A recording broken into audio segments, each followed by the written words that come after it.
ജോഷി ചതിച്ചാശാനെ. കോട്ടയം കുഞ്ഞച്ചനിലെ മമ്മൂട്ടിയുടെ ഈ പ്രശസ്തമായ ഡയലോഗ് കേൾക്കാത്ത മലയാളികൾ ആരുമുണ്ടാവില്ല. അതേ അവസ്ഥയാണ് അദാനിയെ വെളുപ്പിക്കാൻ സോഷ്യൽ മീഡിയയിൽ ഓടി നടന്ന തലച്ചോറില്ലാത്തവർക്ക്. അദാനിക്ക് പണിയാൻ ഇന്ത്യക്കാരെ വേണ്ടത്രേ. ലോക ജനസംഖ്യയുടെ ഏതാണ്ട് 4/1 ഇന്ത്യയിലാണ്. എന്നാൽ ഈ 140 കോടി ജനങ്ങളുടെ ഇടയിലും അദാനിക്ക് സോളാർ പവർ കമ്പനി സ്ഥാപിക്കാൻ ആവശ്യമായ സ്കില്ലുള്ള ജോലിക്കാരെ കിട്ടാനില്ലത്രേ. മൊത്തം 60 എഞ്ചിനീയർമാരെയാണ് ചൈനയിൽ നിന്ന് കൊണ്ടുവരാൻ ഉദ്ദേശിക്കുന്നത്. അതിലേതാണ്ട് 30ഓളം ചൈനീസ് എഞ്ചിനീയർമാരെ കൊണ്ടുവരാനുള്ള വിസയ്ക്കാണ് അംബാനി കേന്ദ്രത്തോട് ഇതുവരെ അനുമതി തേടിയിരിക്കുന്നത്. ഇതിൽ 15 പേരുടെ അപേക്ഷ കഴിഞ്ഞ ഫെബ്രുവരിയിലാണ് സമർപ്പിച്ചത്. പിന്നെ മാർച്ചിൽ 13 പേരുടെയും വിസ അപേക്ഷ സമർപ്പിച്ചു. ഗുജറാത്തിലെ കച്ചിൽ 25,114 കോടി രൂപ മുടക്കി നിർമ്മിക്കുന്ന 10 ഗിഗാവാട്ട് ശേഷിയുള്ള സോളാർ പവർ ഫാക്ടറിക്ക് വേണ്ടിയാണ് ഈ ചൈനീസ് എഞ്ചിനീയർമാരെ കൊണ്ടുവരാൻ ഉദ്ദേശിക്കുന്നത്. 8 വിദേശ പാർട്ണർമാരാണ് ഈ പ്രോജക്റ്റിനുള്ളത്.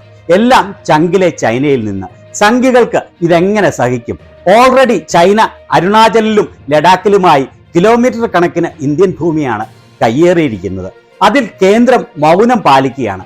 കാരണം എന്താണെന്ന് ഇപ്പോൾ വ്യക്തമല്ലേ? സംഘികളുടെ ചങ്കിലെ ചൈന, അദാനിയുടെ ചങ്കിലെ ചൈന. ഇതുവരെ ശതകോടിക്കണക്കിന് രൂപയുടെ ചൈനീസ് യന്ത്രസാമഗ്രികളാണ് ഈ പദ്ധതിക്ക് വേണ്ടി ഇറക്കുമതി ചെയ്തിരിക്കുന്നത്. അതും മേക്ക് ഇൻ ഇന്ത്യയുടെ ഭാഗമായുള്ള ഇന്ത്യയുടെ ചൈന യന്ത്രങ്ങൾ. ഈ ചൈനീസ് എഞ്ചിനീയർമാർക്ക് മാത്രമേ ഈ പ്രോജക്റ്റിൽ സഹായിക്കാനുള്ള വൈദഗ്ധ്യം ഉള്ളൂവെന്ന്. മോദിയുടെ ലോകപ്രശസ്തമായ യൂണിവേഴ്സിറ്റികളിൽ പഠിച്ചിറങ്ങിയവരെ കൊള്ളില്ലെന്ന്. മോദി ശ്രേഷ്ഠ യൂണിവേഴ്സിറ്റി പദവി കൊടുത്ത ഗൽഗോട്ടിയ യൂണിവേഴ്സിറ്റിയിൽ നിന്നുള്ളവർക്ക് പോലും പറ്റില്ല ഇതിന്.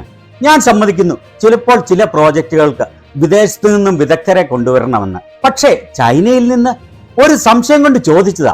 ഇനി ഇങ്ങനെ ന്യായീകരിച്ചോളൂ. മോദിജിയുടെ ഭരണത്തിന് കീഴിൽ വിദേശികൾ ഇന്ത്യയിൽ ജോലി അന്വേഷിച്ചു വരെ എത്താൻ തുടങ്ങിയെന്നും ഇന്ത്യ ലോകശക്തിയായെന്നും ഇത് മോദി വിശ്വഗുരു ആയതിനുള്ള തെളിവാണെന്നും. അങ്ങനെ ജോഷി മാത്രമല്ല സംഘികളെ, അദാനിയും നിങ്ങളെ ചതിച്ചിരിക്കുകയാണ്.